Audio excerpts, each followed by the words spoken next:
Again, hello everyone. My name is Rose. I am the Community Outreach Advocate at Women's Advocates. And welcome today to Domestic Violence 101. I will be walking us through the Domestic Violence 101 presentation today. Again, if you have any questions, comments, concerns, feel free to leave them into the chat as we go. If not, feel free to sit back, relax, and just listen to me talk about Domestic Violence 101. We are, of course, talking about domestic violence. So if you need to take care of yourself in any way, take a break, do anything you have to take care of yourself, please feel free to do that.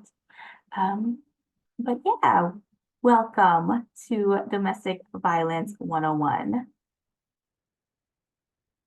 And before we officially start, just a little bit about Women's Advocates as an organization.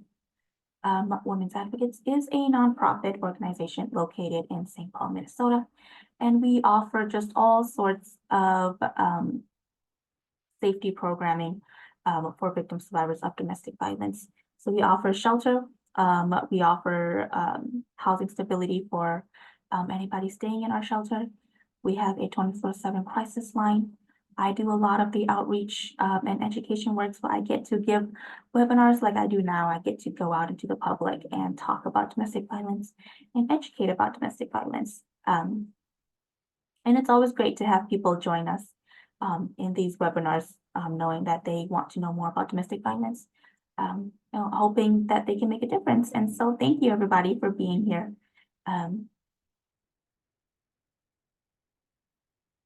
And with that, today's presentation will be split into two parts. So we have part one and part two. Part one will be diving into understanding the fundamental dynamics and impacts of abuse, and then we'll close off with part two. So everyday ways you can support victim survivors if you were to work with them or come across them. But before we officially start, I would like to launch a poll. Let me see if it's gonna work with me here. Perfect. The poll is launched. So if you see it, please take the poll for me. It's just a basic question. What brings you to this webinar today? What are you hoping to learn? No right or wrong answers. I'll give us a couple seconds to take that poll, and then I will end it and share our results, and I will move on with the presentation. So.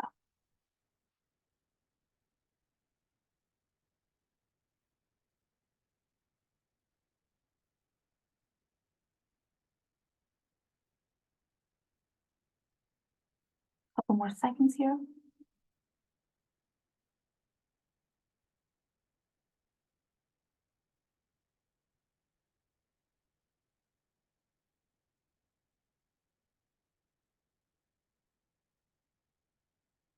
Okay, I'm going to end the poll now. If you didn't get a chance to do the poll, we will have a couple more along the way throughout this webinar. So do not worry. This is what a lot of you said. A lot of you want to know how you can support survivors in a professional capacity. And some of you have learned about abuse before, but want to kind of brush up on it and know more. Whatever the answer may be, thank you for being here. Thank you for taking the poll for me. I hope that as we go, you all will get some new information about domestic violence. Again, questions, comments, leave it in the chat. I would be happy to answer them. And before we get into today's topic, I'd like to provide a disclaimer to participants of our DV 101 to emphasize that this is a presentation specific to the fundamentals of domestic violence. We could have courses that last, a lifetime talking about domestic violence, covering everything, and we would not cover everything. So this is really kind of just the 101, the basics of domestic violence. Again, questions that anybody has, I would be happy to answer them, but this is a 101 course, and so we will be just talking about just the surface level stuff. We'll be diving deeper into barriers of, leaving a relationship and everything of the sort, but for the most part, this is a 101 training or a 101 webinar, so bear with me as we go. And I appreciate everybody's understanding for today. But with that being said, let's dive right into part one, understanding the fundamental dynamics of abuse. So whether we're here because we work with survivors or perpetrators, um, are survivors ourselves, or because we just learned that domestic violence exists, we're all coming into this webinar with some idea um, of what domestic violence is, and some automatic associations that our brain makes with the term domestic violence. So what do you think about when you hear domestic violence, when you hear that word, or when you hear that phrase? Who and what do you picture? What action, images, anything that you think of? What kind of relationship are you thinking about? And if you can, and if you will, please put that into the chat. What do you think of? What do you imagine? What do you see? What do you hear? What have you experienced? What have you seen other people experience? And so, again, good for me to gauge and just for us to kind of bounce off one another, where we're at when we hear the word domestic violence or we hear the term domestic violence. And if you will, and if you want to put that into the chat, I'd love to see what your thoughts are. And we'll get to share, just the definition of what domestic violence is a little later on. And we're going to dive into the nitty-gritties of it. And when you do, please, if you were to write into the chat, please include where you saw or learned these thoughts and views. That would be helpful. And the goal is for us to have awareness about our current immediate associations with abuse and potentially assumptions that we make ourselves. And one of our goals in this webinar is that if you were to answer this prompt again at the end of the webinar, that your response would be maybe even slightly more expanded and nuanced in any way. So I'm seeing some people typing in the chat already. Some people said physical, emotional, verbal, and mental abuse. Absolutely. Family or romantic relationships. Yeah, that is a good one. Thank you for putting family in there, because a lot of people tend to overlook family and think that domestic violence doesn't involve family, but it does. And a lot of people tend to think that it's just romantic relationships, and it absolutely is, but family is absolutely part of it too. So thank you for including that in there, because that's very helpful. And we're going to, again, dive into more of that as we go. But thank you for writing in the chat. So Women's Advocates is, again, located in the state of Minnesota. So we use the target field as a tool for visualization. And I remember when I went to the target field for the first time, I was like in awe of how many people could fit into the space, and realizing that field could be filled with 17 times with just women. So not all in survivors. In the state of Minnesota alone, who have experienced sexual or domestic violence, because survivors often experience both from the same person or in their lifetime, is daunting. So it demonstrates how widespread this experience of abuse is, and how these survivors are not, oftentimes alone, because you can fill out the target field 17 times with just women in Minnesota who have experienced sexual and or domestic violence.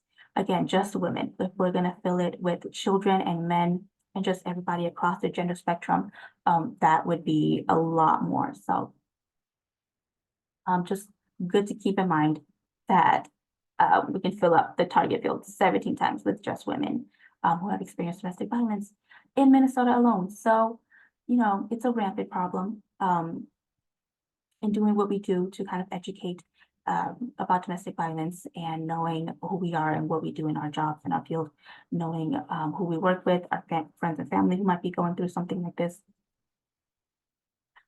It's always good to know resources and anything that we can to kind of give help to those who are in need, because it's very likely that you have or know somebody right now who is going through abuse. And so continuing to kind of highlight this point are all these statistics on the screen. with domestic violence affecting 1 in 4 Minnesota women, and more generally speaking, 1 in 3 individuals in the world. It is statistically, again, very, very likely that you have worked with, lived with, studied with, shared public transportation or public space with someone who has experienced abuse and someone who has used abuse in their relationship. So if you are very likely to know somebody who has been in an abusive relationship, you are also very likely to know somebody who causes the abuse. And you might also be, someone who has experienced abuse yourself. And so it's not uncommon for people to realize during these presentations actually that they have experienced abuse, but they never called it abuse because they thought the term was reserved for other people, or for people who have it worse than they do, for people who have it, bad, or that it simply doesn't happen to people like them. But domestic violence impacts everyone regardless of their identities. And the statistics that 1 in 3 homeless women in Minnesota are homeless, at least in part because of domestic violence, highlights the importance of shelters like Women's Advocates that prioritizes housing stability for these individuals.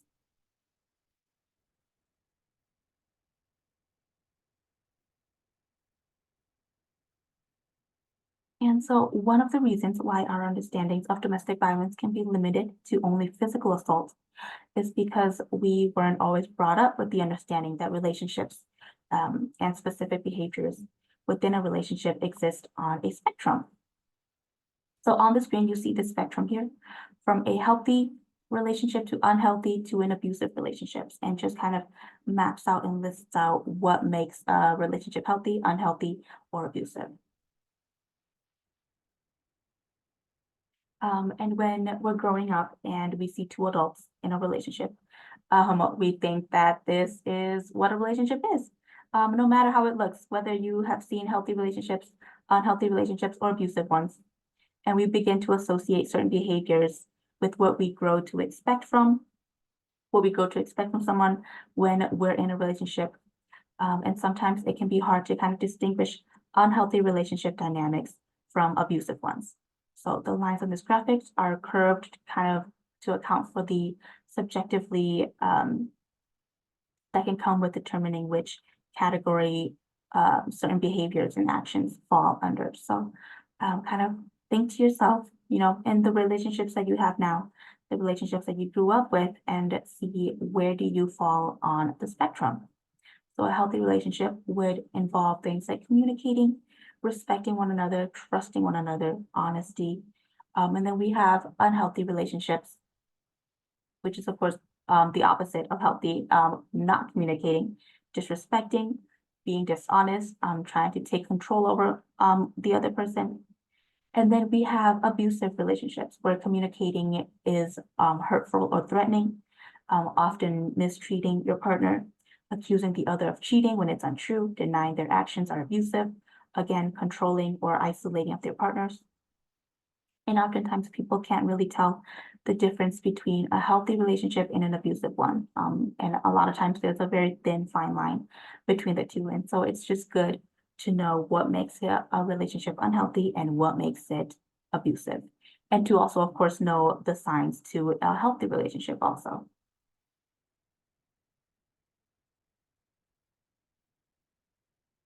So here we have the power control wheel, and we also have a definition for domestic violence. So let's dive a bit more into the abusive side of the continuum. Because we are talking about domestic violence today, we will be focusing on the abusive side. And it's not just a thrown remote or like a punching holes on the wall, and not even just like a single black eye. Domestic violence is, again, a 24/7 pattern designed to exert control over another person. So to exercise power in a way that makes the other person be in a constant state of feeling small, afraid, and unsafe. And it involves using every tactic on the table, the power control table that you see on the screen, to make the other person's world smaller and more hostile. So in the 1970s, when our organization was founded, and there were very concrete efforts to raise public consciousness and awareness about abuse that was happening in people's homes. These different methods of exerting power and control were documented by psychologist Dr. Ellen Pence, who found common experiences among survivors such as isolation, intimidation, denying, minimizing, and blaming the victims. And many of these tactics people did not previously associate with abuse. So since the 70s, our understanding of the dynamics of abuse has immensely evolved, and more than physical assault, which can but always happen in an abusive relationship, is considered domestic violence. And domestic violence is a form of psychological terrorism. And it doesn't have to be, a romantic or sexual relationship. Again, like what somebody said in the chat, family members and roommates can also perpetrate domestic violence also, and that would again fall under the umbrella of domestic violence. And these people often know the target of their abuse in an intimate way and personal way, compared to harm from a stranger. So when it comes to really hurting the victim and knowing what makes them feel small and intimidated, the perpetrator is of course knowledgeable of this, and they can take advantage of that. And some of these subtleties can kind of snowball into what we like to call coercive control. And so you can learn more about it at the links that we will be providing throughout this webinar. But we also have different webinars that dive into coercive control, just because, again, this is a domestic violence 101 webinar, and if we were to dive into everything, it would be just a lot. So we kind of split them up. We give presentations and webinars about coercive control all the time. If people are interested and want to keep up with us and sign up for more webinars, we would be happy to give those. But yeah, this is kind of the power and control wheel.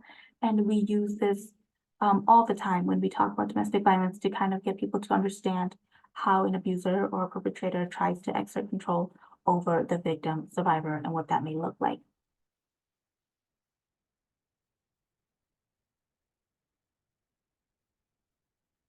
So I mentioned earlier that our field's understanding of the dynamics and impacts of domestic violence have evolved since Dr. Ellen Pence wrote The Power and Control Wheel in the 70s. And this is also true of the language we use to describe those who experience and those who perpetrate domestic violence. So on the screen here, this chart is from the Northwest Network, and it does an excellent job of displaying the shifting language used in different systems. So we have the anti-violence advocacy model and the legal system model. And on the right, you'll see the legal system model that has been used for many years, and it refers to victims and perpetrators to kind of describe who is experiencing or enacting the violence. And this model often excludes many survivors' experiences, minimizes the impacts of abuse, and limits it to the confines of what is deemed legal or illegal, rather than seeking to understand the reality and nuance of experiencing abuse, the way that the anti-violence advocacy model does. So the anti-violence advocacy model recognizes that domestic violence is not a singular event.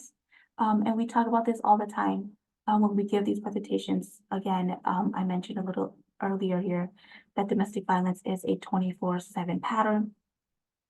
And it's just not a one-time event where somebody gets hurt once and it's over. It's not somebody screaming at you once and that is it. It is constant, and we have cycles that goes around this. And so when we are looking at these two charts, the anti-violence advocacy model tries to understand the experiences that the victim survivors are going through, not minimizing their experiences, and really understanding that domestic violence is a 24/7 pattern, whereas the legal system model addresses the one physical often physical thing that happens just once, and whether that's illegal or not, in their books, people tend to kind of overlook the violence. And then the victim survivors are then kind of left with, again, the dilemma to kind of be stuck in their relationship or trying to find a way to escape and seek shelter, or facing possible homelessness. So there's a lot of flaws when it comes to the legal system models, and we kind of want to do better on that part in order to support victim survivors who are seeking help. So I'm going to launch another poll here. Again, hopefully it's going to work with me. Okay, just one question. If you see it, please feel free to take the poll for me. Which of these 4 warning signs do you think are the most challenging to identify early in a relationship?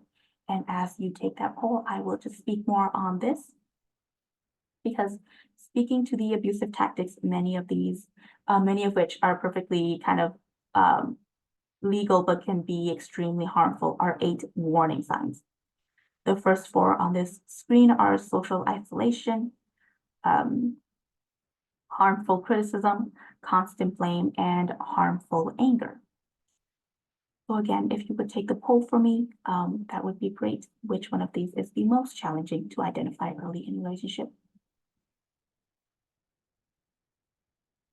And I'll give us a couple seconds here to take the poll, and then I will again share the results with everyone.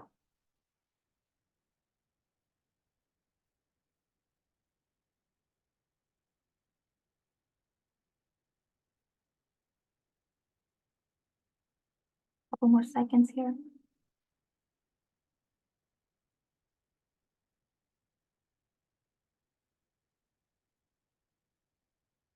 Hey, thank you, everyone. I'm going to end the poll now and share the results. So the highest one is harmful criticism, and the second highest one is social isolation. We have answers all across the board, but let's dive into it. So for the one that a lot of you answered, which is harmful criticism, on the screen it says, you're not really well, this is what it sounds like if you were to say this to somebody. So, you're not really as smart as you think you are. You talk so passionately about things that you think you understand, but it actually just reveals how dumb you are. And that is why you need me. So saying things like this fall under harmful criticism. And then for social isolation, what that would kind of sound like on the screen again is saying things like, do you really need to see your family again this weekend to feel close to you? I really need to have as much one-on-one time as possible. Or saying things like, you don't need to talk to your friends as much as you do. So again, if you were, whatever answer you chose for this one, you would not be wrong. It's just good to know which ones you think are the most challenging to kind of identify early on in a relationship. So the goal of social isolation, of course, is to be the only voice that the survivor hears and be their only source of support. And then for harmful criticism, which is to then degrade and diminish the survivor's self-esteem, so they believe they deserve what they're experiencing, or that nothing better out there exists for them. Going to stop sharing the results now. Thank you, everybody, to those who took the poll. I highly appreciate it, knowing where you are at. So the next set of warning signs that we would like to kind of discuss include manipulative jealousy, excessive control, intentional sabotage, and strategic intensity. I have another poll for this one, so if you will, please take this poll. This one's a little bit different. Which of these 4 warning signs do you think are most often normalized in our society? And I'll give you a couple minutes to take that, and I will then share the results again.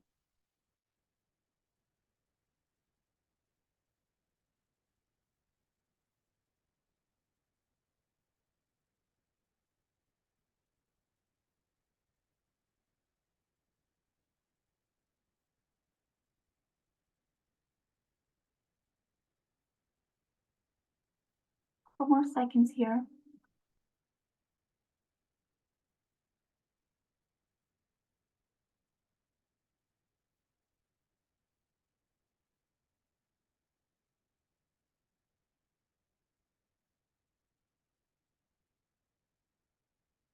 Okay, I'm going to end the poll now and share the results. Hello, and residential this lunch is- is now being served. Excuse me, sorry, somebody was on the phone. But this is what a lot of you said. So manipulative jealousy, excessive control, and strategic intensity. Nobody said intentional sabotage. Interesting. So again, which of these 4 warning signs do you think are most often normalized in our society? With the top answer being manipulative jealousy. Again, so manipulative jealousy is to establish ownership over the survivor, to ensure that the survivor knows that the abusive person feels owed, that the abusive person owes all of the survivor's attention, time, and really just really taking control over their life. So they are also using this to kind of control who they can and cannot talk to or be around, or to make accusations of the survivor that are really just a reflection of the abusive person's insecurities. And so a lot of you would be right to choose manipulative jealousy. This is often something that is glossed over when talking about abuse. And oftentimes people tend to think that somebody being jealous of you is cute in a relationship, or that if they are jealous of you, that means they care for you. And that can easily turn into something abusive in the long run, or right off the bat immediately. So when we think about these warning signs, we want to take them seriously.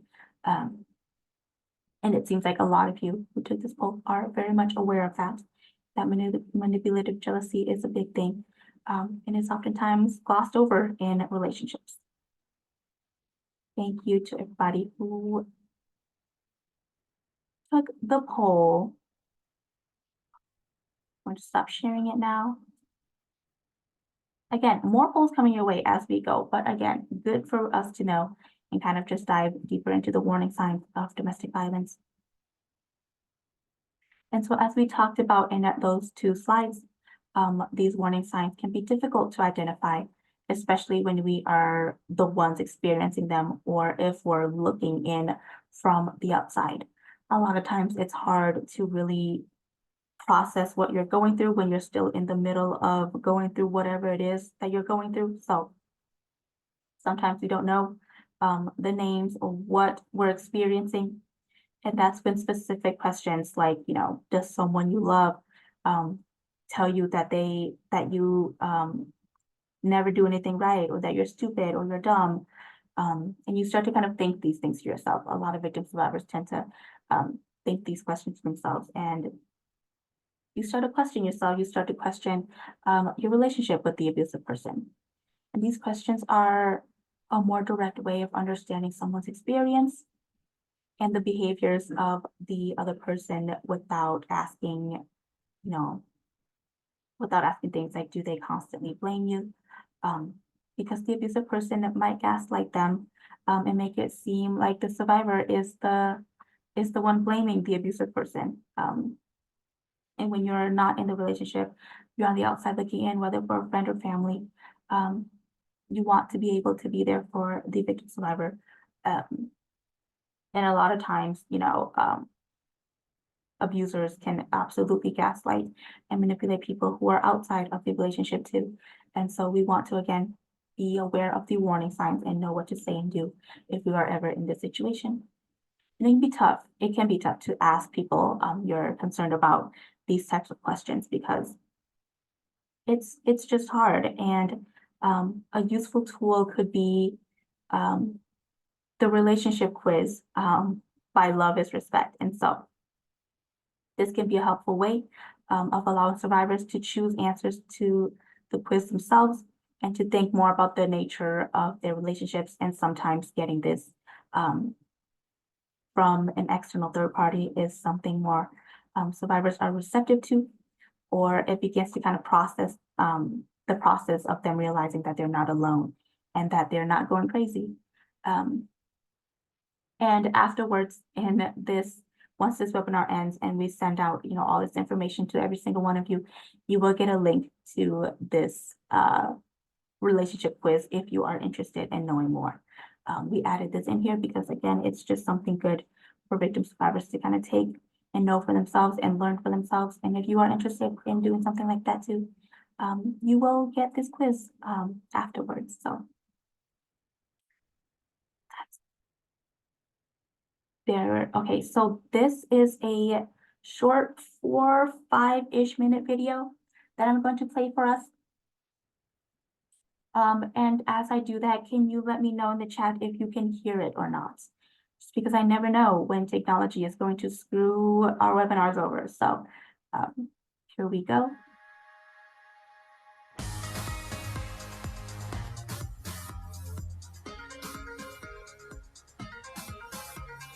You can hear it. Perfect. Thank you for letting me know.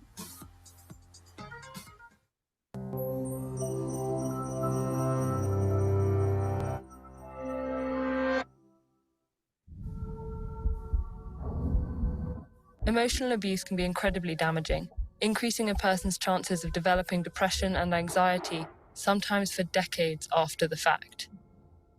Broadly speaking, emotional abuse involves one person controlling another by undermining their sense of self-worth and personal agency.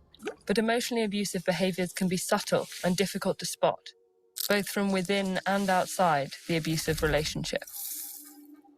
That's partly because emotional abuse often exploits or creates power imbalances between individuals, especially in relationships where safety, care, and trust are supposed to be guaranteed. Like the relationship between a caregiver and a child, healthcare provider and patient, teacher and student, or intimate partners. It's especially insidious because it often makes people doubt their perceptions of their own mistreatment. So let's walk through some of the most common signs of emotional abuse to make these behaviors and patterns easier to spot in real life. First, the content of someone's words. Criticism that's out of proportion to a situation, excessively harsh or personal, or makes sweeping generalizations or baseless negative predictions for the future is a warning sign of emotional abuse. Statements like, "You always make such stupid decisions," "You never do anything right," and "nobody else will ever love you," aren't constructive, they're never warranted, and someone's use of them is a red flag. Second, tone and nonverbal cues. Yelling, ignoring, and showing contempt through body language are all ways to degrade someone. Dismissive behaviors like eye-rolling, glaring, or refusal to make eye contact, along with refusing to speak to someone or acknowledge their presence, sometimes called the silent treatment, can all feature in patterns of emotional abuse. These behaviors can painfully transform the meaning of spoken statements that might otherwise seem benign. Third, how someone reacts to being told they've said or done something hurtful can give important insight. Do they apologize sincerely and act differently in the future? Or do they dismiss and minimize the pain they've caused? It's common for abusers to try to undermine their target's perceptions of events. This is sometimes referred to as gaslighting, following up demeaning, humiliating, or threatening remarks with comments that dismiss the impact of those remarks, like, "I'm just trying to help you improve yourself. You should be grateful." Or, "It's really you that's selfish and manipulative. You're hurting me," are examples of this behavior. Lastly, when someone directs any of these behaviors at you, take note of whether this is part of a pattern of behavior from them. A one-time incident of name-calling or a demeaning insult might not be emotional abuse, while repetition over time can have a much more serious impact. Both frequency, how often these behaviors occur in a given period of time, and duration, how long they last, whether days or years, can contribute to the severity of the abuse. It's also important to remember that abusers rarely engage in abusive behaviors 100% of the time. Moments of kindness or calm don't invalidate moments of abuse, but are actually part of the cycle of emotional manipulation. So what can you do if you think you or someone you care about is experiencing emotional abuse? Maintaining interpersonal ties with people other than the abuser is crucial. as abusers often try to isolate their targets from others close to them. If you think you might be experiencing emotional abuse, consider sharing your experiences with a trusted friend or relative to get outside support. Or you can seek local or national confidential advocacy centres that can provide helpful resources. And if you think someone you know is being emotionally abused, check in with them. Let them know you're thinking of them and that you're ready to listen whenever they'd like to share. While emotional abusers may convince people that they deserve to be mistreated, nobody does. Everyone deserves kindness and respect.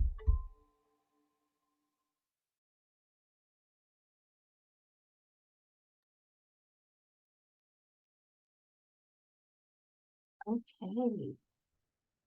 So has anyone seen that video before, or did you learn something new while watching it? And as you think about that, I'm going to launch another poll for us. This is just one question. And I'm going to dive into this a little bit more as you take this poll. I will talk about all these different domestic violence. So which three of the following forms of abuse are you interested in learning more about? And this is a multiple choice question, so feel free to select top three.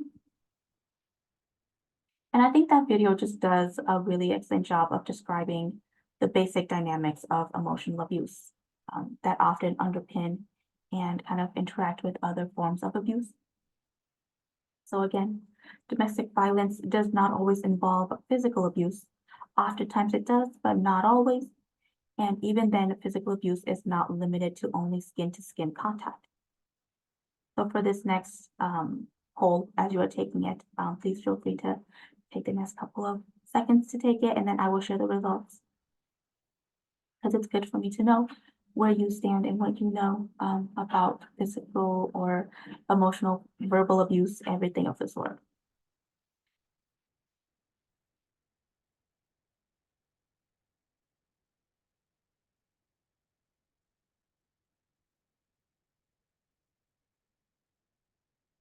Okay. Going to end the poll now and share the results with everyone. So again, we have answers from all across the board. So which three of the following forms of abuse are you interested in learning more about?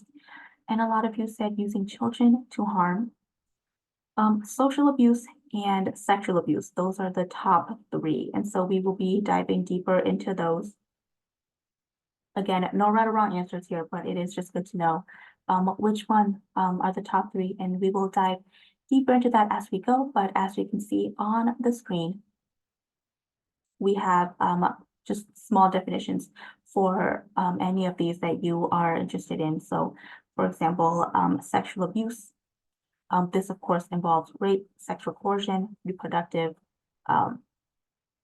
coercion, birth control, sabotage, pregnancy outcome, controlling somebody through forced prostitution or humiliation. And then we have using children for abuse. And this is often one that is always neglected also. So kind of turning children against the victim survivors, threats to harm the child, calls to CPS, custody manipulation. And we'll talk more about this in a bit here. And then last but not least, we have social abuse, the one that people kind of want to know more about. We will see more of that in the next slide here. Thank you, everybody, for taking the poll for me. Again, a couple more polls coming your way. But the social abuse side is on this slide. So isolation from friends and family, berating or embarrassing the victim survivors, taking fights with support system, threats to the character and reputation, excuse me, of the victim survivor. So all of the different forms of abuse on these two slides are aimed towards gaining power and control, again, over the person, taking away their sense of agency, over the other person, in order to take away their sense of agency. And so agency being the person's capacity to kind of act independently and make their own free choices. So again, just a reminder, we have recorded webinars on our YouTube channel that dive into a lot of these different forms in more depth. So if you would like to check those out, feel free to visit our YouTube channel. Again, feel free to keep up with our stuff in case we have more webinars in the future that you might be interested in. We'll be happy to have you join us for those as well. But just going to go back quickly here. One slide about all the different types of assaults that can happen in an abusive relationship, just so we're more familiar with it. And this is just more of what can be used to abuse people. And as you can see, a lot of it falls everywhere. It's not just physical abuse. And oftentimes when we think about domestic violence, we immediately think about physical assault. And you wouldn't be wrong if you think that way, but we also want to consider everything else here when we talk about domestic violence too, because again, bringing us back to a couple slides back, the legal system oftentimes doesn't really involve every single form of abuse that you are seeing on the screen now. And a lot of times it is just kind of coming down to whether this person was physically abusive or not. And we want to understand that domestic violence is a lot more than just physical abuse. So on this slide are just common traits of people who use abuse.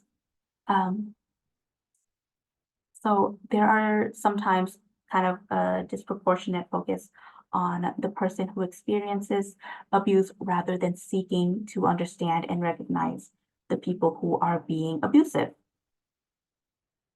And when we do this, we start to do the important work of accountability. We saw some of these traits in the warning sign slides, talking about intensive jealousy and blaming. But there's just a lot more. So looking through this collage of traits, do any of them surprise you? Would you add or take away any of these traits that you see on the screen? And if you would like to add any, please feel free to put them into the chat if you don't already see them on the screen. And as you read through them, you know, if you're surprised by any of them, please also put that into the chat. Like, oh, I never thought that somebody who was abusive could, you know, have that trait to them. And we also want to be clear that not every abusive person is going to exhibit all of these traits, and not everyone who, you know, exhibits some of these traits is an abusive person. And this is where abuse becomes so messy and intertwined, just because somebody, you know, being very charming doesn't mean that they are automatically an abusive person. And so we want to be able to kind of recognize that and think that to ourselves and realize that somebody could be a very charming person and not be abusive. And yet, on the other hand, somebody could, of course, be very charming and use all sorts of other traits on this screen to kind of manipulate and gaslight the people around them. So again, recognizing these different traits and knowing what makes somebody abusive is always good to know when working with victim survivors of domestic violence, but also when coming face to face with possible perpetrators and abusers and wanting to hold them accountable. So, you know, what are the identities of the people that abusive individuals often target? And so whether we are aware of it or not, we all have an image in our head of what a survivor looks like.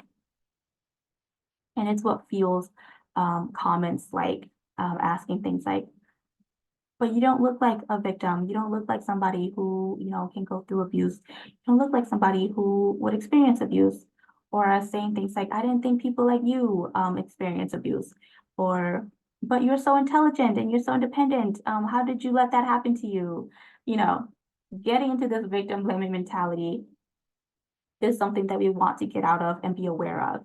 And we know for a fact that the vast majority of victims of domestic violence are women. That's not to say that men or children can't be victims. It's just the vast majority, according to those who do report domestic violence, are vastly women. and the vast majority of perpetrators are men. And again, not to say that women can't be perpetrators. It's just according to statistics, reports, vast majority of victims are women and vast majority of perpetrators are men. So this is not to say that men and non-binary people don't ever experience abuse, or that women never perpetrate them again. But it's really important to recognize the overwhelming sex and gender disparity here, because we're going to dive into what someone named Rachel Louise Snyder in her book called No Visible Bruises mentions. The Hamish Sinclair, one of the first people to implement an intervention program for abusers, and how he is unapologetic in his research about the gender specifics here. So yeah, just kind of taking a look on the screen here when it falls, not just between men and women, but also different races as well, racial backgrounds, different ethnicities. The estimate of intimate partner violence is on here by race and ethnicity and by sex. And on the other side, we have experiencing domestic violence by identity factors, involving, gay men, bisexual men, women, lesbian women, and transgender people, all across the gender spectrum where they kind of fall. And I do want to say that when we look at these statistics, as true and as right as they are, we also want to take it with a grain of salt, just because, again, these are based off of experiences that have been reported, and those that go unreported, of course, we can't add that into these statistics if they are not being reported. So, but it's still good to know the difference in identities, and knowing that anybody can be a victim and anybody can be a perpetrator of domestic violence. And so not only do survivors hold, multiple identities, survivors also exist and have to navigate their way through multiple intersecting systems and forms of repression. This then dives us into classism, racism, ageism, ableism, heterosexism, to somebody's immigration status. And I would like you to think about the identities of the people that you interact with, or with your own identities. What do you identify with?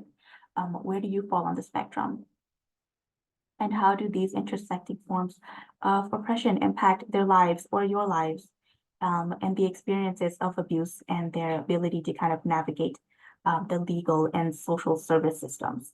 Because again, racism exists, classism exists, all these different barriers kind of exist, and it can just make it harder for a victim survivor to seek help if they have to also navigate everything on the screen to simply, get into a shelter, or to simply find safe housing, or to get away from their abusive partner.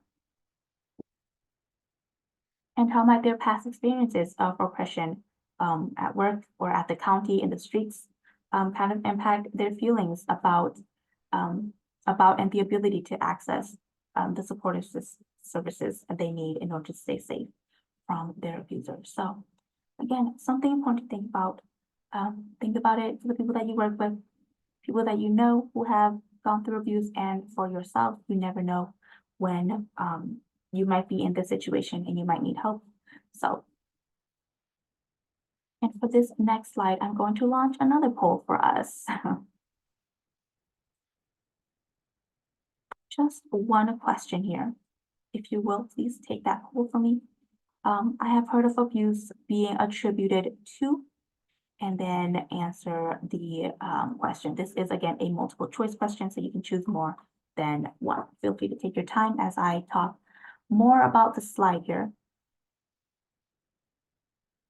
So again, which of these following options on the poll have you heard abuse being attributed to? And knowing that there are a lot of factors that contribute to domestic violence rates worldwide. And we've been intentional about making an important distinction here between factors that contribute to learning abuse is an effective way to get what you want and factors that can escalate existing abusive tendencies. And this distinction is important because they're often all categorized under the causes of domestic violence. And when we ask people who use abuse, what directly leads to their behavior, the core belief is that abuse is an effective way of getting what they want. And they can learn that as a child, as a teen, or even as an adult from their environment, including existing in cultures with strict gender roles and expectations that can kind of be used for excusing or justifying abuse and the forms of media that display this is what models and even promotes abusive behaviors, knowing that you can kind of just get whatever you want if you were abusive or if you live in strict cultural and societies where gender role plays a big part. And a common misconception is that people who witness abuse as a child are destined to become abusers or victims themselves. And so when it comes to this, it's true that some children who witness abuse in their families may grow up believing that it is normal or acceptable behavior and perpetrate it themselves, but most don't. Similarly, a lot of people believe that those who perpetrate abuse have been abused themselves. And although this is sometimes the case, it actually doesn't happen as often as you think. And so I'm going to end the poll now. Thank you to everybody who took the poll, and I'm going to share the results. Again, we have answers from all across the board. And again, no real right or wrong answers here. So I have heard abuse being attributed to. Majority of you said the use of alcohol and drugs. A lot of you said the abusive person's depression, anxiety, PTSD, etc. And the third highest one is the abusive person had a bad childhood or was abused themselves. Again, we're going to dive just a little bit deeper into that. And as I mentioned here just a little bit, a lot of times people who have experienced abuse or seen abuse can absolutely grow up to become abusers because they think that's like normalized. But according to statistics, that doesn't happen as often as we think it does. So thank you again for taking the poll. Good to know for me as the facilitator today to kind of know where you all are at. I'm going to stop sharing it now.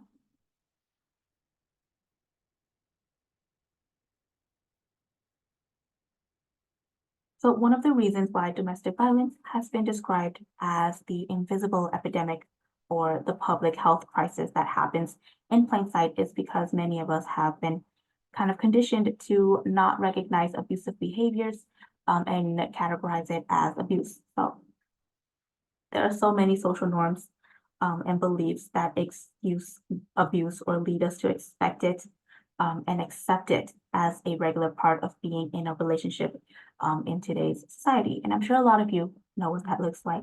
According to your answers in the chat throughout the polls and everything today, I'm sure a lot of you know what that looks like and sounds like. And so many of the examples of the ways that these norms show up, including jealousy, shows that a lot of you said in the poll again a while back with jealousy. And it kind of shows in the media into a lot of relationships that if you are jealous, that means you love your partner and you care for them. And some people think it's cute that somebody is jealous of you or that they would go out of their way to say or do something because they are jealous of you. And again, could very much cross a very thin line into abusive behaviors. And we want to recognize that. So when you watch movies, listen to music, or when you're in relationships yourself, or when you see other people's relationships, just wanting to be able to recognize these different behaviors and being able to categorize what is healthy and what is unhealthy and what is abusive.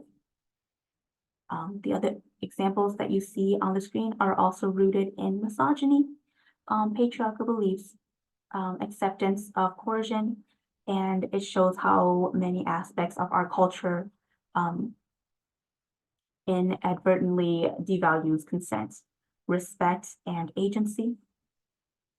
So kind of just, back to the poll from the last slide, all of those justifications for abuse can be refuted.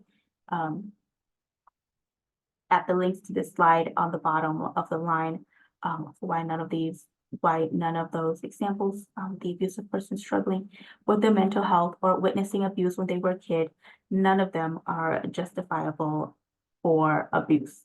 And a lot of times people tend to, again, gloss over that or use that as an excuse. This person is abusive because they experienced abuse or they went through abuse themselves. And so, it's almost like giving somebody a free pass to be abusive, and that is not what we want to do. It doesn't justify abuse, and we don't want to tolerate the abuse, whether it's true or not. If somebody has had a tough childhood, a tough upbringing, we want to be able to, of course, sympathize and empathize with the individuals, but not necessarily tolerate and excuse the abusive behaviors. And just on the screen here, if we can kind of shift our attention to the bottom of the slide, we want to give everybody a reminder and make it very clear that domestic violence is a choice, and the only one responsible for abuse is the person using it. And oftentimes, when we talk about domestic violence, we hear people say things like, well, domestic violence is when you hurt the people you love. And we want to just let people know, like, that's not quite the case. It's a little, I'm sure people have heard it before, but it should be emphasized more, in my opinion, where if somebody truly loved you, right, they would not hurt you. And so every chance we get to kind of emphasize that message, we want to be able to do that. And so this slide are the barriers to leaving an abusive relationship. Oftentimes we hear questions like, why don't this person just leave? Why don't they just up and go? Why don't they just pack their things and leave, take what they need and leave? If somebody is being abusive towards you, just leave the relationship. It's not that hard. When in reality, it is that hard. And these listed on the screen are just a lot of the barriers to leaving an abusive relationship. So looking through them, we have threats and fear of increased violence. To kind of emphasize this next message, when leaving an abusive relationship, that is the most dangerous time for a victim survivor. So if you're a victim survivor of domestic violence and you were to up and leave an abusive relationship, that is when homicide rates go up. That is when murder rates go up for abusive relationships. And so, of course, if you or your kids' lives are in mortal danger, sometimes it's quote unquote easier if you kind of just stay in this abusive relationship with the abuser, because it's, again, quote unquote easier to not escalate things. So something to think about the next time we kind of think about why a victim survivor doesn't just up and leave their relationship. There are many, many barriers as to why they can't. Again, threats or fear of increase of violence, threats of suicide from the abuser. A lot of times the victim survivor is reliant on the abuser because they aren't able to work. Isolation and control, again, is a big thing. So if the abuser says that the victim survivor cannot work, and that the abuser will be the one controlling all the money and financial assets, then the victim survivor, again, has nowhere to go and no money and no job. So it makes it harder for them to just up and leave a relationship when they don't have control of any of these important things. They don't know where to go. This is a big one. People tend to say just up and go, get your stuff and leave. And you ask them the question, and go where and do what? And that is when it is crickets and nobody else has any suggestions or anything else to say. No resources to shelters, nothing at all. And so it makes it very hard for the victim survivor to leave a relationship if they don't know where to go, and if they are to face possible homelessness. So yeah, just a lot of different reasons on the screen here as to why a victim survivor cannot leave their relationship. And the impacts of domestic violence on the survivor is similar to that of an infection that has the potential to impact all systems and all dimensions of a survivor's well-being. So even after the abusive person has stopped abusing them, or if they have escaped, the abusive relationship, they are still very much still affected by trauma and everything that came along with it. So we'll be focusing on long-lasting impacts of abuse on a survivor's physical and emotional dimensions of safety. And we just again want to know, keep in mind that when somebody is being abused, it impacts the person as a whole. It's not just physical, and it can impact them and slowly or quickly trickle down into every single aspect of their life. Every single aspect that you see on the screen now, from emotional to spiritual, intellectual, of course, physical, environmental, financial, occupational, social well-being. So. And people who experience abuse will carry it with them for the rest of their lives. This is a very real issue, which is probably why it's so hard to quote unquote get over the abuse, or because when somebody is abusive towards you for any amount of time at all, that creates trauma, and that is going to be with you for the rest of your life. And so when we work in this field, we have to kind of tackle everything all at once in order to help the victim survivor on their healing journey. And there are many different ways that experiencing abuse can impact our sense of well-being and sense of self. And the impacts on physical and emotional health are intertwined. So 84% of survivors are diagnosed with PTSD, which can cause traumatic nightmares, which can lead to insomnia. 77% of survivors are diagnosed with depression, and 75% of survivors are diagnosed with anxiety, which can manifest into migraines, chronic pain, back or pelvis pain, hyperventilation, and just everything of this sort, every sorts of chronic pain that can come with it. And experiencing harm from someone who is supposed to love you can significantly dysregulate all of your systems and the way you think about yourself, the way you navigate the world, the way you see other people can absolutely change for the worse after going through an abusive relationship. So.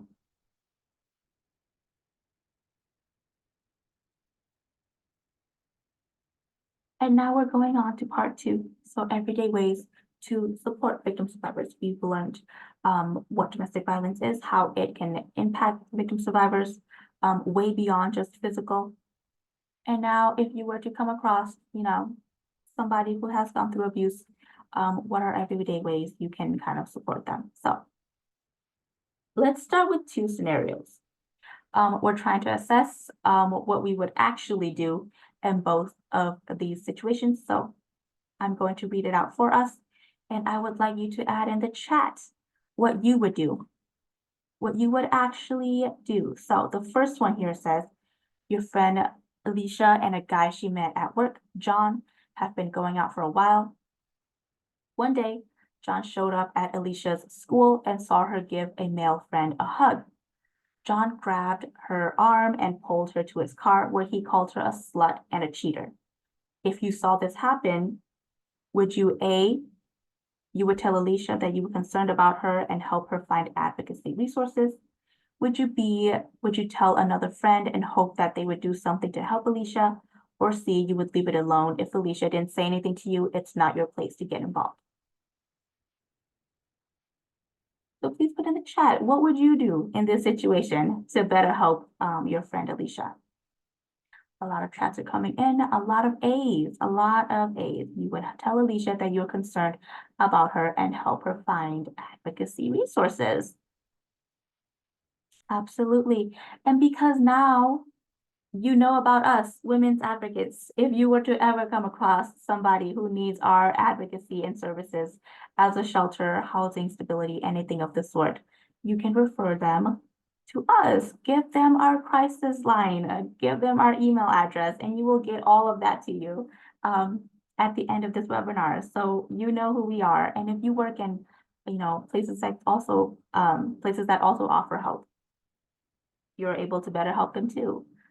Which is great, Thank you for answering that one. Let's move on to the second one here. This second one says, Rebecca and Janet met at the mall. When they first began dating, Rebecca was very sweet.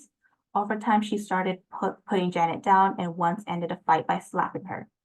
Things got worse and Rebecca told Janet if she ever left, Rebecca would kill herself. If you knew about all of this and another friend asked you if you thought Janet was okay, A, you would tell them to stay out of it. If they are both women, there is no such thing as an abusive LGBTQ+ relationship. B, you would pretend you didn't know and tell them to ask Janet directly. Or C, you would tell them you were also concerned about Janet and that both of you should go together to offer your help. Sam, please call Joanne at 209. Sam, Which please one call Joanne at would 209. you pick? People are saying C. Would tell them that you were concerned about Janet and that the both of you would go together to offer you help. And sometimes that is the case. If you were able to go with somebody else in order to offer help, it would make it easier on you to really confront the situation. Highly encouraged, highly encouraged. Yes, good to know. Thank you for participating in that little role with me. Good to know. Good to know where everybody stands. And a lot of you are right with your answers. So I'm going to launch the last poll of the day. Thank you for bearing with me throughout these polls. But which of the following actions do you want to focus on improving the most the next time you interact with a survivor? And this is the Blazer technique from our very own Ramsey County SOS, the Sexual Violence Services in St. Paul. And it is an acronym that stands for Believe, Listen, Affirm, Support, Empower, and Refer. And an important aspect of the Blazer technique is to center the survivor's agency in everything. And this means respecting how much they decide to share with you and when they choose to share it, and not pushing for more if they are uncomfortable sharing more. This means telling them about options that they have for next steps, resources, not necessarily prescribing what they need to do, but just giving them resources, letting them have the agency to kind of just kind of choose for themselves. And it means letting them know explicitly that you believe in them and their feelings and worries are valid and that they are not alone in their situation. And so this Blazer technique is just really good to know if you are ever working with a victim survivor of domestic violence, to kind of follow these steps in order to better help them in their abusive situations. I'm going to end the poll now and share the results with everybody. So again, which of the following actions do you want to focus on improving the most the next time you interact with this survivor? And majority of you said empower. No right or wrong answers. Again, it could be anywhere across the board, but majority of you choose to empower the victim survivors, which I find very, very powerful. So thank you for taking that poll for me.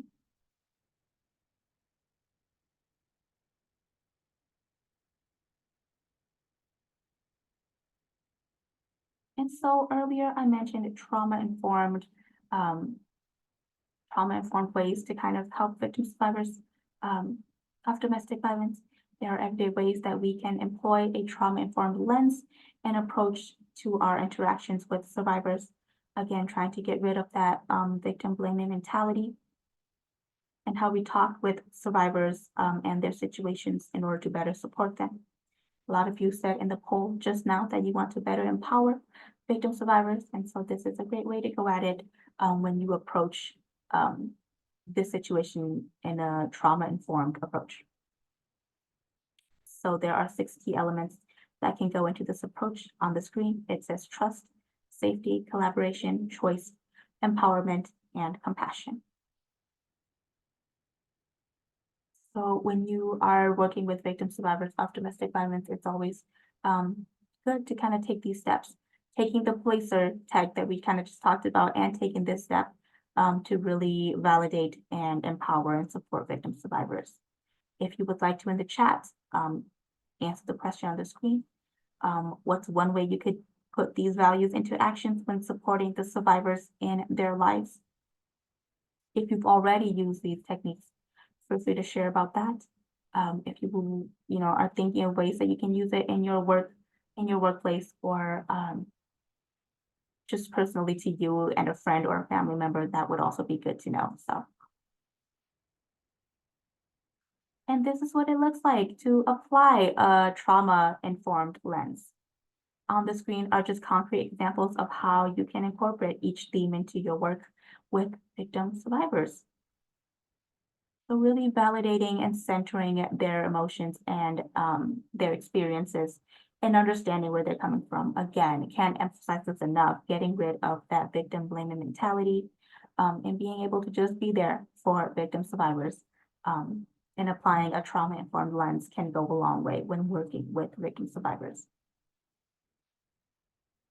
And supporting holistic safety. So safety planning, has kind of become a bit of a buzzword in this field. And sometimes we don't always take the time to break down what really goes into that and the specific considerations for survivors. And so at Women's Advocates, we emphasize the importance of holistic safety. And we've already talked about how abuse impacts all dimensions and wellness of a person's safety. And so when we, again, have to tackle everything all at once, working with victim survivors and being part of their healing journey, we want to be able to show support and provide any sort of holistic safety that we can, which can in any way, shape, or form try and heal the victim survivor of the past trauma and experiences that they've gone through.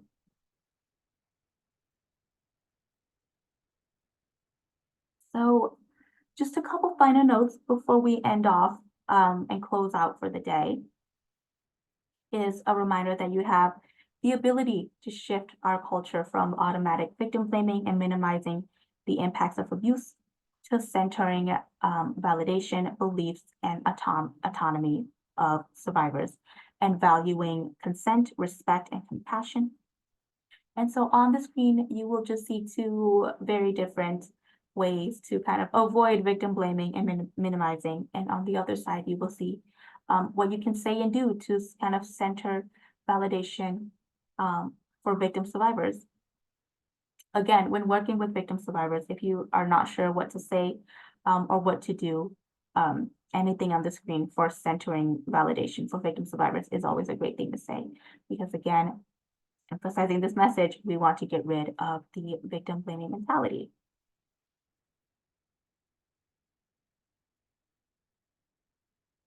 And for this slide, accountability. If you know someone who is abusive, it's important to hold them accountable for their actions. They are the ones, of course, perpetrating the abuse. And oftentimes we are always telling victim survivors what they should do, what they shouldn't, what they should say, where they can go, and just everything of the sort, giving all of the responsibility and oftentimes burden onto the victim survivor. And though we have good intentions and we mean well by it, a lot of times it can feel very unfair if we are not holding the abuser accountable. Again, bringing us back to the beginning, it's very likely that you know somebody or you have known somebody in your life that has gone through abuse or experienced abuse. And it's also very likely that you know somebody who has perpetrated the abuse. And so any chance we get to hold the abusers accountable, of course, not putting our safety into jeopardy also, but any chance we get to hold the abuser accountable, we want to be able to do that because they are the ones perpetrating the abuse. And so on this slide, it's just what we can do more as a community to kind of contact, educate, speak out, supply, show up, and model good relationships to those around us. A question came in, access to the quizzes. Yes, afterwards, once things are sent out to you, you will get access to the quizzes, to all of to all the quizzes in the previous slides. So please be patient with me as we send those out. I'm not sure if you're going to get them today or tomorrow. It should be somewhere today, but if you were to get them tomorrow, it might get to you tomorrow. And if not, feel free to email us. I will absolutely send it your way. Well, we have reached the end of today's webinar. This is just more resources available to everybody within the state of Minnesota, and national and international resources if anybody were to need them. Again, these slides will be sent out to you, or you will get access to it right now, actually, at the end here, as we go through. If anybody is interested in knowing more resources, it's always good to know more resources in order to give out these resources or keep it for ourselves. Further readings throughout this webinar. This is just our crisis line QR codes in case anybody wants to visit our websites and everything of the sort. This is a survey. I'm going to copy and paste a lot of stuff into the chat right now in case everybody needs these. Again, this is just a survey, post-webinar survey. As we close out today, I'm sure you're going to get this survey still, but if you would like to, get a head start on it right now, that is the link to the survey. This is our pop-up advocacy. Feel free to come see us in the public and talk more about domestic violence. If you have questions, concerns, comments, would love to talk with you in person about domestic violence and give out resources. We give out all sorts of great resources to those who need them. Online survivor support group. We also offer a support group. A couple plugs here at the end. If you or anybody you know is interested in coming to our support group, and they've been a victim of survivor of domestic violence, would highly recommend them to come. Feel free to scan the QR code on the screen or just send them our way. We would love to be in contact with them and get them on board. And this is it. The slides, absolutely. I believe I can copy and paste it into the chat, or you can scan to download a copy of this presentation on the screen. The QR code is right there. And once these are all going to be mailed out after, I'm sure you will also get certificate links and the slide links. But if you would like them right now, I can copy and paste them into the chat for everybody. I'm going to stop recording first.